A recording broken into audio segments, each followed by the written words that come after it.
मध्य प्रदेश में लगातार विकास कार्यों की सौगात देते हुए एमपी के मुखिया डॉक्टर मोहन यादव प्रदेश भर का दौरा कर रहे हैं, जिसके चलते एमपी सरकार प्रदेश के विकास को लेकर एक बार फिर से 4000 करोड़ का कर्ज लेने जा रही है, जिसका इस्तेमाल मध्य प्रदेश में चल रही कई योजनाओं का लाभ देने के लिए किया जाएगा, जिसमें लाडली बहनों सेवा पर्व पर खर्च शामिल है।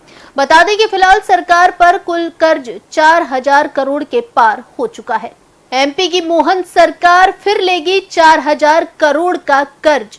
लाडली बहनों सेवा पर्व पर किया जाएगा बड़ा खर्चा। मोहन सरकार पर कुल कर्ज हुआ 4053 लाख करोड़ के पार।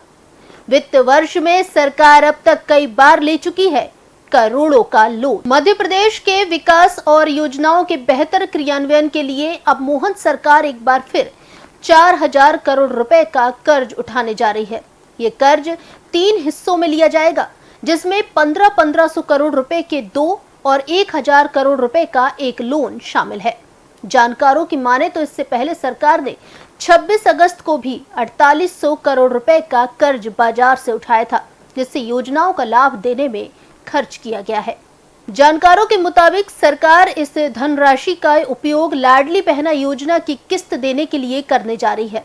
साथ ही सितंबर में मनाए जाने वाले सेवा पर्व और अलग अलग बड़ी परियोजनाओं के भुगतान में भी इस धनराशि का इस्तेमाल किया जाएगा।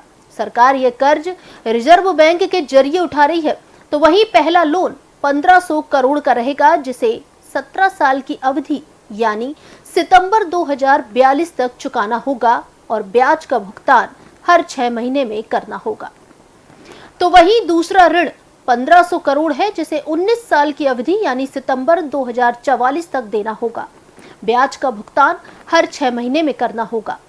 तीसरा ऋण की बात करें तो 1000 करोड़ की राशि नवंबर 2021 को लिए गए ऋण का री इशू है, जिसकी अवधि 20 साल यानी 2041 तक दी गई है। तीनों कर्जों की राशि सरकार को 10 सितंबर को मिलेगी। जानकारों की माने तो चालू वित्त वर्ष में मोहन सरकार अब तक मई, जून, जुलाई, अगस्त में कई बार कर्ज ले चुकी है।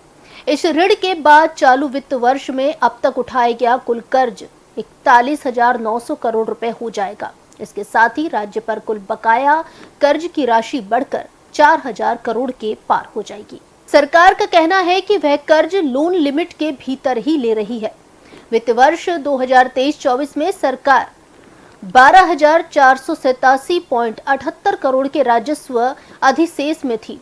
इस वित्त वर्ष में सरकार ने 7 मई को 2 कर्ज, 4 जून को 2 कर्ज, 8 जुलाई, 30 जुलाई, 5 अगस्त, 26 अगस्त, 9 सितंबर को कर्ज लिया, जिसको लेकर सरकार योजनाओं को और बेहतर करने का खाका तैयार करने में जुटी है।